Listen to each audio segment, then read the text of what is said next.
Adi orain datu honi, Europako 15 urteko ikasleen 20%k ez dauka gaitasun teknologiko eta zientifiko nahikorik. Euskadin ere, halakoak dira bataz besteko datuak. Horri buelta emateko, zientzia eta matematika erakargarriak egiteko programa egin dute Europa mailan. Jaurlaritzak eta Elujarrek ere parte hartu dute. Ikasleek ez dituzte zientziak begitxarrez ikusten, baina zailtasunarekin lotzen dituzte.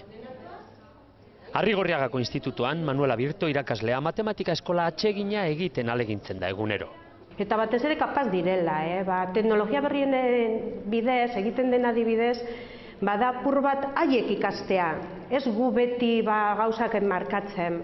Ulertzen ez baduzu, ezin da gustokoa egin, azkenean da hori peñazo baten beran, ez zait urtetzen, ez zait urtetzen, baina hori azkenean, hartzen duzunean trebetasuna bai, irustez badira divertigarria. Ez dakit bat txikitatik, ez zaizkit asko interesatu eta beti gustoko izan dut lengua.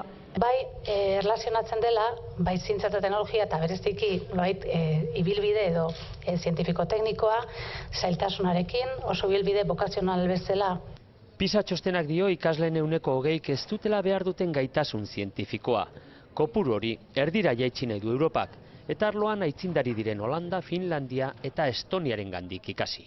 If we are to do this by the year 2020, about 21 trillion euros will be gained. In other words, it will be an economic output.